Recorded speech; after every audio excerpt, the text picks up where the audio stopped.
에레미야 34장에서는 에레미야의 예언이 기록됐습니다.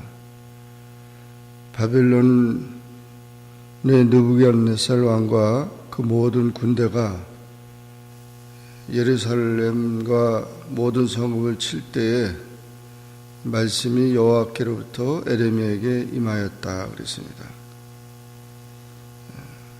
하나님의 예언은 어떤 상황, 어떤 처지에 있든지 간에 선포됩니다. 그 예언의 말씀을 우리가 잘 깨닫고 살아가는 것이 중요합니다. 에레미야는 이런 나라의 어려운 운명 속에 유다의 마지막 왕인 시드기야 왕에게 두 가지로 하나님의 말씀을 전합니다. 첫째는 예루살렘이 멸망한다는 것입니다. 내가 이 성을 바벨론 왕의 손에 넘기리니 그가 이 성을 불살을 것이다 라는 것입니다. 하나님의 진노가 임한다는 것입니다. 바벨론이 예루살렘을 이렇게 정복하지만 그것이 하나님의 심판이었다는 것이죠. 두 번째로 시드기야 왕에게 예언하기를 바벨론으로 끌려가게 된다는 것입니다. 네가 그의 손에서 벗어나지 못하고 반드시 사로잡혀 그의 손에 넘겨져서 내 눈은 바벨론 왕의 눈을 보고 그의 입은 내 입을 마주 대하여 말할 것이고 너는 바벨론으로 가리라. 계속해서 바벨론은 이스라엘 백성들을 다 포로로 끌려가는데 마지막 이 시드기야 왕이 바벨론으로 포로로 끌려간다는 것입니다. 바벨론에게 항복하라고 했는데 항복하지 않고 이집트를 의뢰하고 그러다가 결국은 이런 어려움을 당하게 된 것이죠.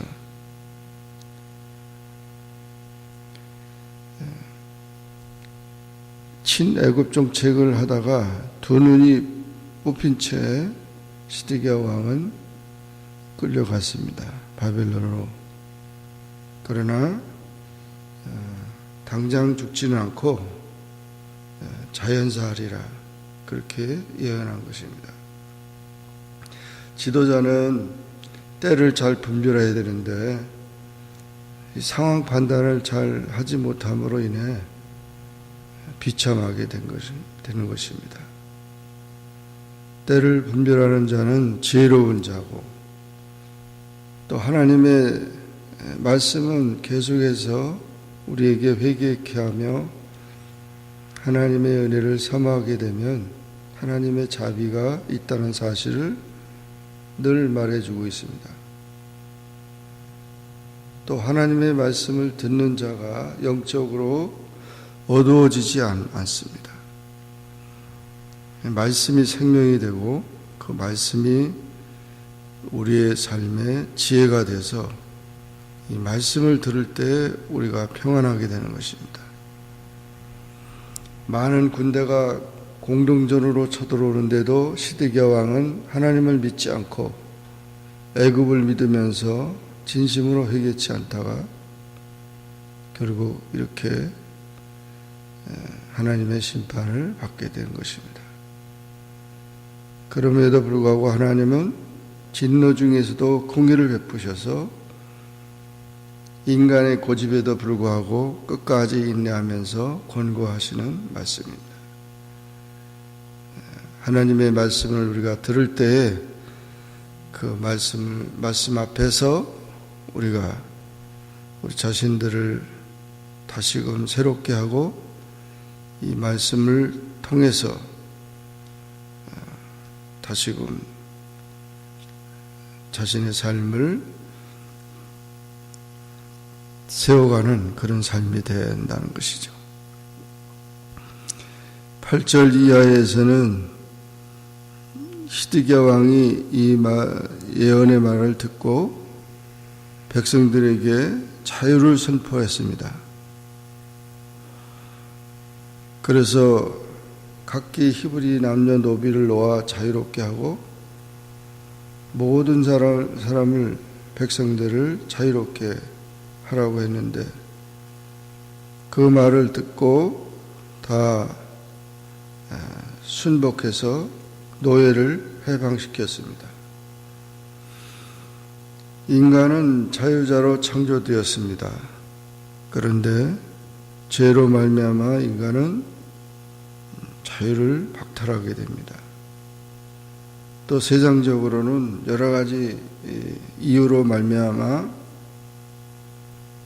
돈을 갚지 못했다든지 또 여러 가지 그런 부채로 말미암아 자유가 박탈됩니다.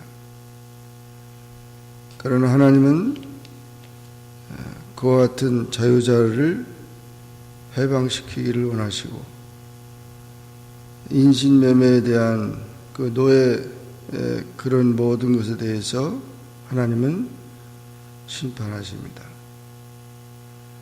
자유를 박탈한다는 의미는 죽음을 의미하고 자유를 박탈한 자는 땅이 없습니다.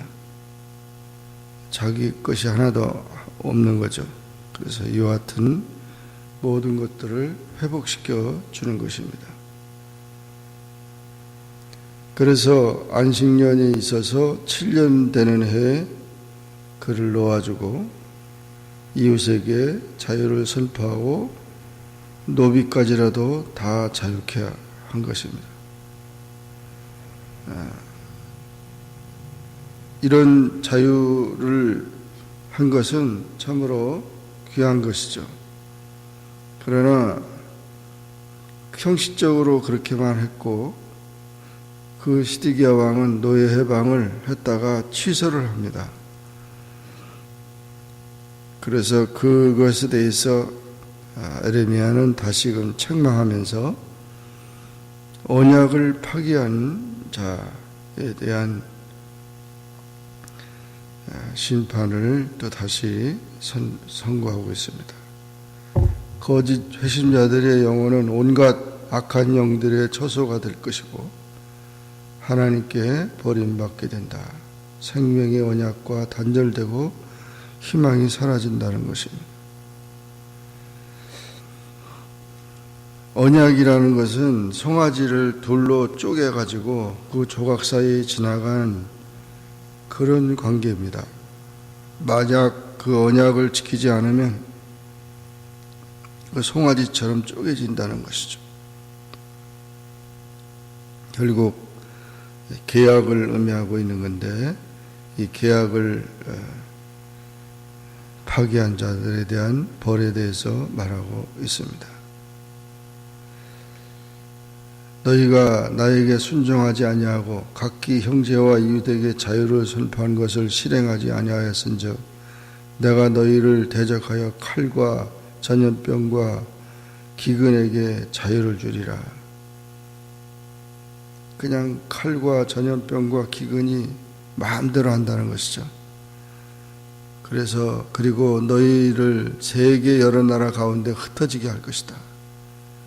이것이 바로 유다의 멸망과 또 유다 민족이 세계로 다 흩어지는 그런 것이 되는 것입니다. 그러므로 이와 같이 하나님의 말씀이 언약이고 생명이고 또 자유고 이 하나님의 말씀이 영적으로 분별하는 그런 것이라는 것을 다시 깨닫게 하는 것이죠.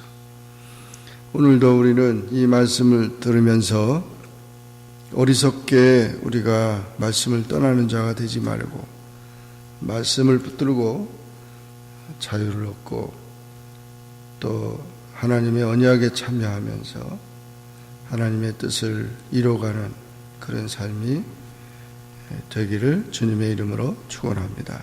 기도하겠습니다. 사랑의 하나님 아버지, 은혜를 감사합니다. 오늘도 주님 앞에 나와 기도하게 하시고 주의 말씀을 상고하게 하시니 감사합니다. 에레미야 34장의 말씀을 통하여 에레미야 선지자가 시드기야 왕에게 많은 어려운 상황 속에서도 예언을 하고 또 권고하고 말씀을 주었는데 그 말씀을 어기고 자기의 고집대로 또 자기 뜻대로 행하다가 나라가 망하고 자신도 불행해졌습니다.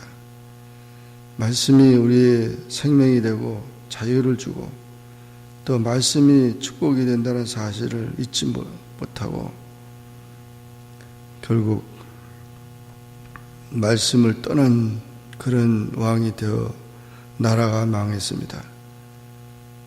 항상 우리가 말씀을 귀히 여기고 그 말씀 안에서 승리하는 주님의 자녀들이 다 되게 하여 주옵소서.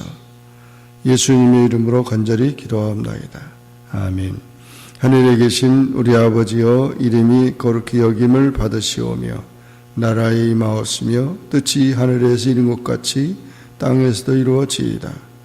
오늘날 우리에게 일용할 양식을 주옵시고 우리가 우리에게 죄전자를 사하여 준 것 같이 우리 죄를 사하여 주옵시고 우리를 시험에 들게 하지 마옵시고 다만 악에서 구하옵소서.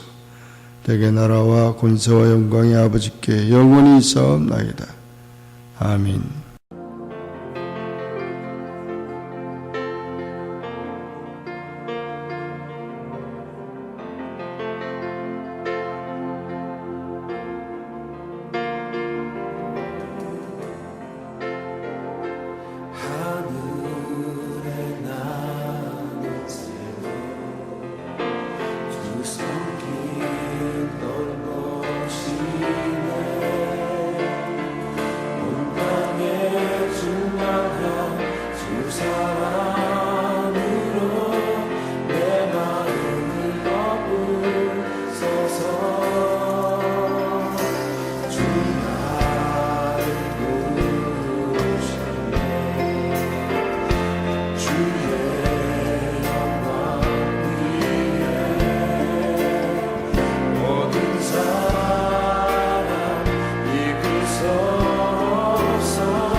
Hallelujah.